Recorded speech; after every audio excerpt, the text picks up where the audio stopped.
welcome back to the channel. Today I've got a mentalism review for you guys. I'm taking a look at Gnostic Oblique by Brandon Bell. Now you can pick this up for $55 from The Secrets of Dr. D, and I will leave a link in the description below so you can find it. You guys know that on this channel I like to review mentalism products, and sometimes I even recommend them to you.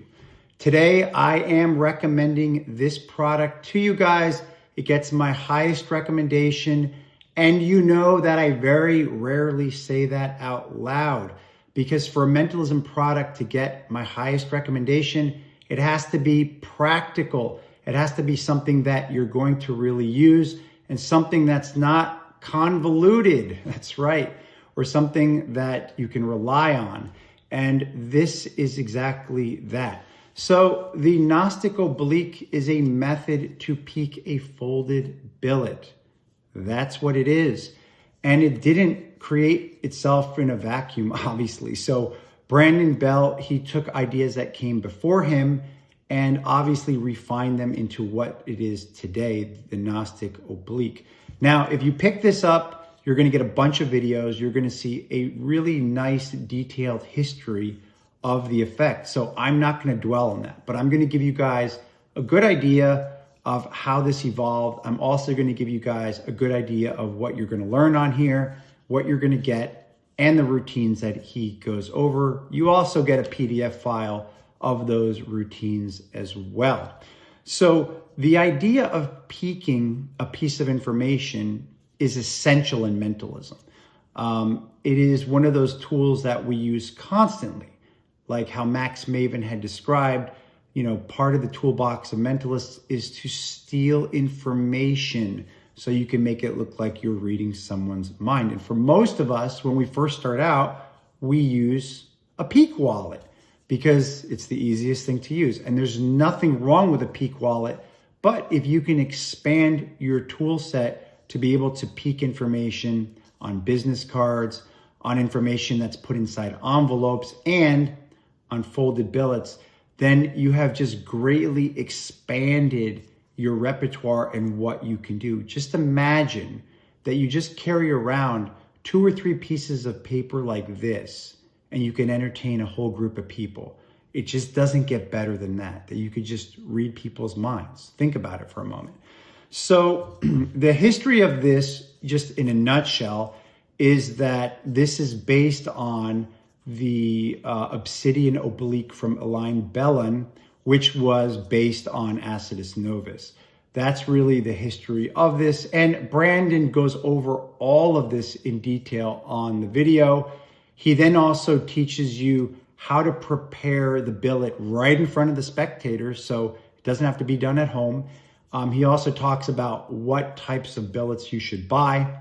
And then he breaks down the technique in detail. This is a one-handed technique where you're going to be holding onto the billet and, you know, you're going to be trying to get a sense of what it is, and then you're going to give it back to the spectator exactly how you picked it up or took it from them. But in that time, you have already peeked the information on there. The spectators will not even be aware of it because it will look like you did nothing.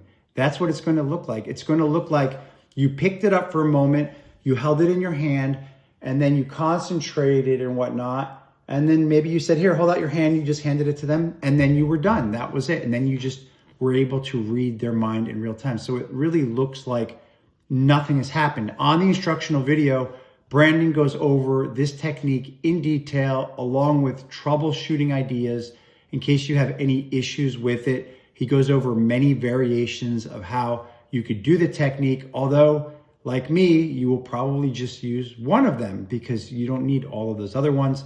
There is a section on getting the read or the peek, and there's like 21 different ideas or methods for how to get that peek. And I really liked how Brandon went over the psychology of the peek just in general, because it really is important that people understand that once something is written down, you don't want to be staring at it. You know, even if you're holding it in your hand, you don't want to be staring at it. So the moment you're looking at it, it's for a good reason. And that's what he goes over in detail, which is great. Now, out of those 21 different reads, I only use 2 of them. I only use like the gypsy peak, and I use like one it's called the handover peak. That's it, because that's all I needed to use. But there's so many more on there, and you might like some of the other ones. Me personally, I found that I didn't need to use those at all. Like, I just found that that was enough for me. But again, you may find that there's some other stuff on there. And he did add more videos as time passed, because people that picked this up had their own ideas, and he added their ideas as well. So you're going to be getting a wealth of information about this technique just in general. Now, difficulty-wise, I would tell you guys that I think that this is like advanced beginner level, because I think that this is easier than a center tear. That's what I think, right? And that's why I think that this is something you should consider, because when we think about it, how can you obtain information from a folded billet? Like, what are the tried and true methods that exist, right?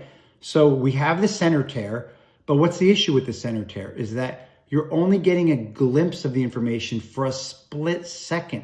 So the problem that I've had with a center tear is that if you have a spectator that writes really sloppy and you're only looking at it for a split second, you might not really be able to read the word, and then you're going to be stuck. That's why I only use a center tear with numbers or drawings. So a center tear is not the best method for obtaining information from a folded billet. In a similar way, there's a technique that's taught on the billets for the Modern Mind Reader by Julian Losa, which is called Zephyr. And this is another instantaneous read of a folded billet. But the problem with it is that, well, it's a little bit noisy sometimes. And the other issue with it is it's so fast, you might not get a perfect read. Again, it's not something you want to do probably with words. So that's another limiting factor. Now, again, another issue here is with the next technique, which is what you probably use, which is Acidus Novus, which is great. There's nothing wrong with Acidus Novus, but what's the problem? It's not a full billet it's not a full billet read. So because of that, you're limited in where they can write. So you're limited in what they can write, because it has to fit in that little space. So again, Acidus Novus, great technique, but is it like the best? Debatable, right? Then we have like Acidus Globus, right? Personally, I don't really like it. Why? Because I feel like you're too exposed. It's too bold of a move where you can be caught, which is why it's not something that I'm really that big of a fan of. So you guys can see why I like this better, because when you take back the billet, right, and you're holding it in your hand, it doesn't look like anything has happened. And all you're doing is telling the spectator to hold out their hand or whatever, and you're handing it to them. And because they're getting it back exactly how you just picked it up, they won't even register that anything has happened yet. That's what's going to happen. That's why this technique is great, because it's not done fast. It's done slow, and you're getting a full read of the entire billet. You just can't beat that. You can't beat that at all. So in terms of the angles that you guys may be curious about, when I first started practicing this, I was using like the 3 mirrors to practice this. And I found that the only angle that you had to be really careful of was right on your left side. Dead ahead and to the right, there's nothing to be seen. You just have to be careful on the left side. And I even practiced this recording myself to see what it would look like from a spectator just right in front of me, just to see, so I could see how careful I need to be. And it really was shocking to me how little there is to see when you do this, right? For those of you that are curious that do pick this up, I will tell you guys that what I did more than anything else was, when I got it back, my excuse for picking it up after they wrote on it was, you can't see through this, right? That was my excuse. And then I would ask them to hand me the pen. And that was when I did what you would call the get ready, which was almost nothing. And I'd be holding it like this. And then I'd put the pen in my pocket or wherever, I would concentrate.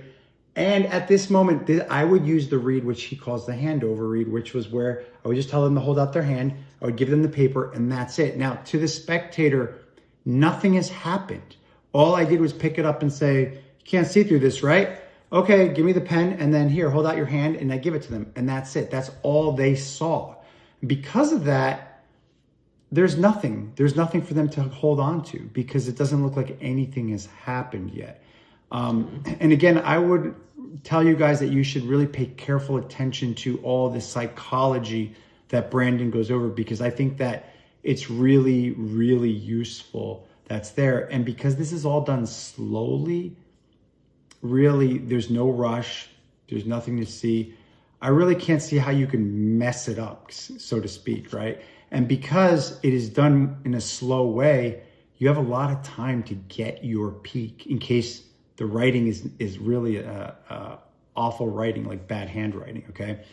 So that's pretty much what the technique is in a nutshell. Now, I'm not going to demonstrate it here, okay, because I don't need to, but I'm going to go over the routines that you can expect to learn. Okay, there's 3 routines on there, and these are all variations of classic mentalism routines. And then I'm also going to tell you guys how I use this to give you an idea of a routine that you might want to try. So the first routine that he goes over is called a question and an answer. And this is the most basic version, where you hand the spectator the billet, you have them write down a question that they have in their mind, you take it back, you concentrate on it for a moment, and then you either put it on the table or put it in their hand, and then you read their mind and give them the answer. Okay, so it's basically like a mini Q&A. This is a classic of mentalism, and this is a good way of using the technique.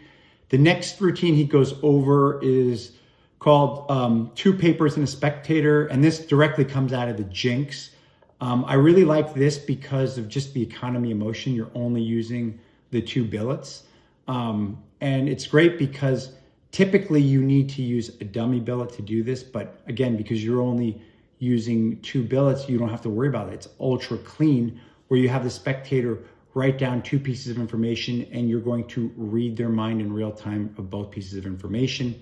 For those of you that are interested, you may also want to check out Julian Losa's work on this, which is it's called the name and plate, which is another good variation of the same effect.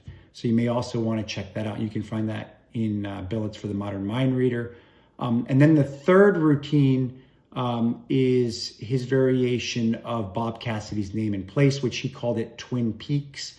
And there you're using 2 spectators, 2 pieces of paper that they write on. And again, you go through the usual of the Bob Cassidy. It's very similar to Bob Cassidy's name and place, except of course you're not using a center tear. You don't need to do that. So I think a lot of you may like that. And these 3 routines on the video, he performs them for live people, which is awesome. So you can see that. And then he goes over the explanation in detail. I think all 3 of the routines are great. Even if you end up just using one of them, then it's worth picking up. Now, the routine that I used with this peak, what I used it for, was a mental epic style routine, because I found that to be very entertaining for 3 spectators, where I will hand out the billet to one person. And I'm gonna even tell you guys what I like to tell them. I tell them, write down something you want for Christmas. That's what I use, because that's what they're interested in, right? So I tell them, write down something you want for Christmas. They write it down. Again, I pick it up. I use my usual, you can't see through this, right? And then I just tell them, oh, let me see the pen. And it's in that moment that I tell the other people, hey, here, you guys, take one yourself too. Write down something you want for Christmas. I don't want to look. And then, of course, I tell this person, hold out your hand. Here, take it back. They hold on to it. And now I'm so far ahead of them. And now they can mix up the 3, and I could tell them to hand me one. And I can just go into the usual. Here's what it is. Okay, I'm getting a sense of what this is. Okay, here, I'm gonna write down what I'm getting, write it down and say, okay, let me check and see. Who wrote that they want a bicycle for Christmas, or whatever it is that they want. And then that person will say they didn't. I'll say, oh, check out what I wrote. They turn it over. Of course, it's what they want. And then again, there's 2 left. Pick up the next paper. Again, get a sense of it. Okay, I'm gonna write down what I'm getting. Okay, let's see, who wrote this? Who wrote that they wanted blah, blah. All right, check and see what I wrote. They keep that. And then the last person, you say, okay, I know that this one of yours, you're the last person. You know what, I'm just gonna put it in my pocket, just concentrate on it, send it to me mentally, just read their mind in real time. So very simple mental epic, but you guys can see how I got so much mileage out of one peak. That's it, just one peak. And the best part about it is that in that moment where people are writing stuff down, there's so much misdirection that nobody notices anything at all. It's just great. It really is, especially because the person who wrote down the first billet, they see you holding it. You're doing nothing. And then you're like, oh, you know what? Hold out your hand. Here, take it. And then mix it up with theirs. Mix it up with theirs so nobody knows what it is. So that's it. So if you guys pick this up, you can use my idea of using it with the mental epic style routine. You could perform one of those other ones, or even better, you can take this tool and you could create your own mentalism routines with it, because the possibilities are really endless, really. And I really don't have anything negative to say about this product. I really don't. I think that this pushes mentalism a little bit further than where we were at. And I think that the strongest point of this technique is it's all done with one hand. A lot like the one hand top palm, where nobody would ever suspect that anything has happened because you've just held the deck with one hand. This is similar to that idea. Because it's all one-handed, no one is even going to begin to imagine that anything has happened yet, which is why this is so strong. So I would urge you to check this out. If you're into mentalism, you will thank me just because of how good this is. As usual, if you guys have any questions or comments, just leave me a comment below. Thanks so much for tuning in, guys. I really hope that this has been helpful to you. I am loving it and using it, and I think you will too. I'll see you guys on the next review.